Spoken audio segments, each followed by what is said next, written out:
From the 700 WLW Newsroom, here's Brian Combs.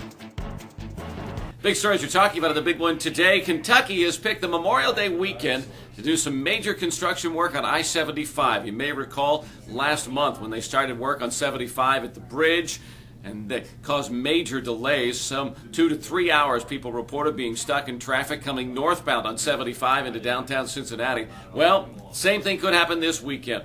Yes, the heavy traffic at the same time that Kentucky is consolidating down to one lane northbound so they can do this construction project that's been delayed several times because of the wet spring in the tri-state. They also have some lane restrictions off and on southbound as well throughout the weekend period. Stay with 700 WLW for the latest traffic delays and problems related to this road construction. Rules could be changing across the tri-state for when warning sirens are sounded for bad weather. Hamilton County's already made the decision now that they are going to go away from that policy adopted about 10 years ago that they will sound the sirens when there's a severe thunderstorm during a tornado watch. You may recall that they went to this policy because of the deaths of some people in an early morning tornado that hit in Montgomery in 1997.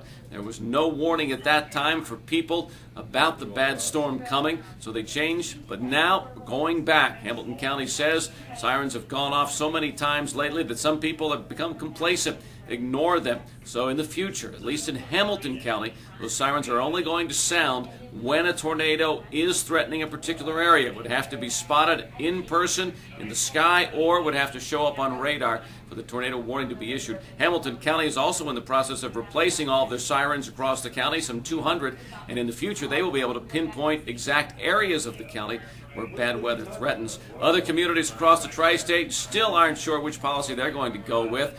It seems to be a hodgepodge at this point, and there's talk that maybe they'll coordinate it all across the region. For the first time in a long time, the word rain is not in our forecast. No rain through the holiday weekend in the tri-state. Cool today, then nice tomorrow, and downright hot by Sunday and Monday. Give the fields a chance to dry out. Farmers across the tri-state tell us that they have really been impacted by the wet spring. Only about 20% of the corn crop is in. Usually it's about 85% across Ohio. Bottom line for us could be higher produce prices come this summer.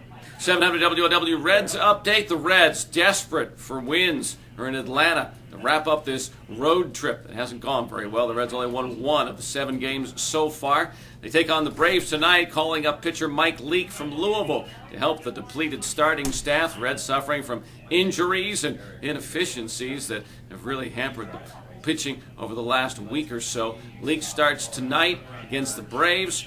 Airtime, 6:35 on the big one.